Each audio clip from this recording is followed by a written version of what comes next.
I'm back here in the backyard. This is a fescue lawn. It's almost mid-August and it has never looked this good at this point in the year. This is a tall fescue lawn that I have here in the back with plenty of shade. As you can see, I've got this big elm tree behind me which shades half of this backyard. So the reason that we're talking about this is that it's a common question you see a lot of times from DIYers or people who are just trying to establish some type of grass and shade is it possible? Can you grow grass and shade? And I think the question that I answer comes down to a couple of factors. Is your location.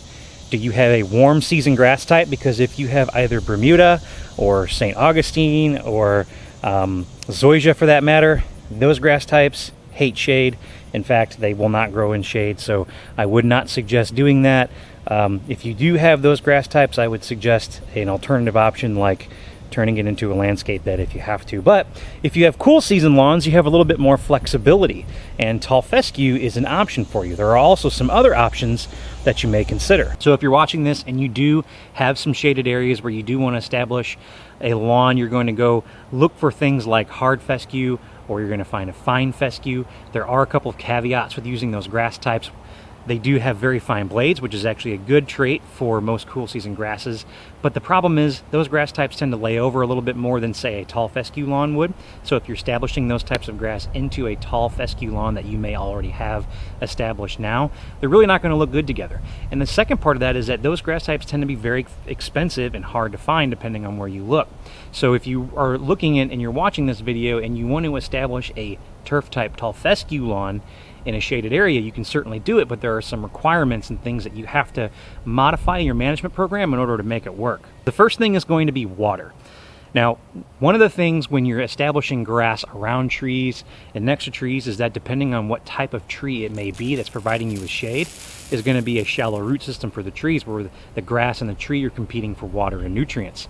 Now, a lot of times if you have grass that's planted under a tree, that area is not going to dry out as quickly, say, as if it was planted in an area that gets full sun. So those areas actually require a little bit less water than areas that do get full sun because they don't dry out as quick. And if you give grass wet feet for too long, you're going to get a lot of fungal pressure and it's going to thin out the grass and kill it eventually. Now, the second point that I'll make when it comes to growing tall fescue in shade is going to come down to fertility.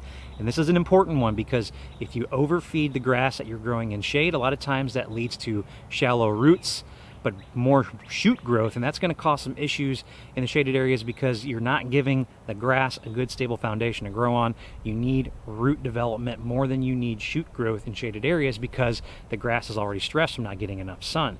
So if you think about it from this standpoint, if you have a tree that's providing the shade and it's competing with the turf for nutrients, a lot of times the tree is going to win out, so you want to develop the root system of the turf the best that you can so that the grass can absorb as much nutrients and water as it can when it's competing with the tree. And due to the fact that areas that are shaded typically don't drain as well as areas that are in full sun, it's a good idea to make sure as a standard practice to aerate those areas whether it's shaded, just due to the fact that the moisture doesn't really evaporate as well as it does in areas that get full sun, and you don't want to waterlog the soil that's in the shaded areas or it's really going to cause a little bit more undue stress on the turf. And the last point that I'll make about successfully growing tall fescue in shaded areas is that you definitely want to pay attention to the mowing practices. You definitely want to mow somewhere between 3 and 4 inches so that the leaf blade is catching as much sunlight as it can. If you have a full shade or maybe you have a little bit of breakthrough of sunlight in the canopy of the tree, that's going to allow the grass to absorb as much sunlight as it can, and you're not completely shading it out too much. So by mowing it taller, you're allowing the grass to absorb a little bit more sunlight for the process of photosynthesis. Photosynthesis is definitely important for the development of the plant, and so you want to make sure that you're getting enough sunlight onto the turf. And the reason I can show you some examples here is that when I'm in this area that gets full sun most of the day, the sun tends to set this area of my lawn over here that's west facing. So once the sun goes behind these trees, this whole backyard is shaded. So I do get at least 6 hours of sun in this particular area I'm standing in right now. And this area is definitely thicker, more established, and healthier looking than the areas that are fully shaded.